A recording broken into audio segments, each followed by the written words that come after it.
What's the dumbest situation you got yourself into by trying to help a stranger? I'm in the food court grabbing some pretzel bites when I notice this little boy, maybe 4 or 5, standing by himself near the trash cans looking absolutely terrified. Like full-on tears streaming down his face, that silent crying kids do when they're really scared. My heart literally dropped. So I walk over and crouch down to his level and I'm like, "Hey buddy, are you okay? Where's your mom or dad?" And he just keeps crying but manages to say, "I don't know where my mommy is."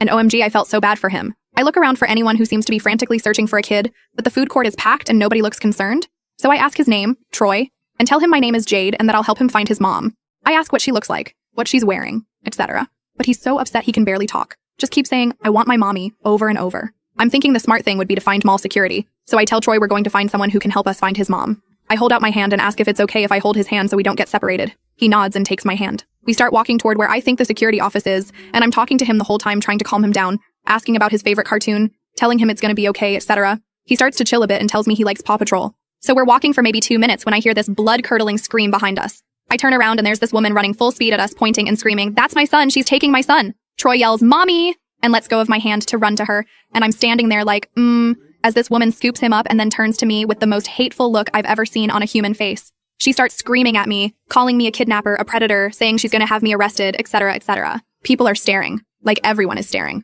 I'm trying to explain that Troy was lost and crying and I was just trying to find security to help him, but she is not having it. She keeps screaming that I was leading him away and who knows what you were planning to do with him. At this point, mall security shows up, 2 guys, and the mom immediately tells them I tried to kidnap her son. They separate us and start questioning me, and I'm literally shaking, trying to explain what happened. One guard is being somewhat reasonable, but the other one is looking at me like I'm absolute scum. The mom is still going off, saying she just looked away for 1 second to pay for her food and turned around to see me, luring her son away. Troy is still crying, but now he's saying, "She was helping me find you, mommy." But his mom is too angry to even hear him. Then the security guards say they've called the actual police and we need to wait for them to arrive. I'm freaking out at this point because I literally did nothing wrong, but I'm also thinking about all those stories of innocent people getting arrested and having their lives ruined, and I'm starting to panic. The cops show up, 2 of them, and take statements from everyone. One cop is talking to the mom and Troy, while the other one is questioning me. I explain everything exactly as it happened, how Troy was alone and crying, how I was taking him to security, etc. The mall has security cameras and the cops ask security to check the footage. While we're waiting, the mom is still glaring at me and making comments about people like you and how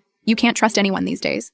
I'm just standing there trying not to have a full breakdown in the middle of the mall. Finally, they review the footage and it shows exactly what I said happened. Troy standing alone crying, me approaching and talking to him, then us walking toward the security office. The cops tell the mom that the video confirms my story and there was no attempted kidnapping. Did she apologize? Nope. She just huffed and said, "Well, how was I supposed to know? Better safe than sorry," and then grabbed Troy's hand and stormed off.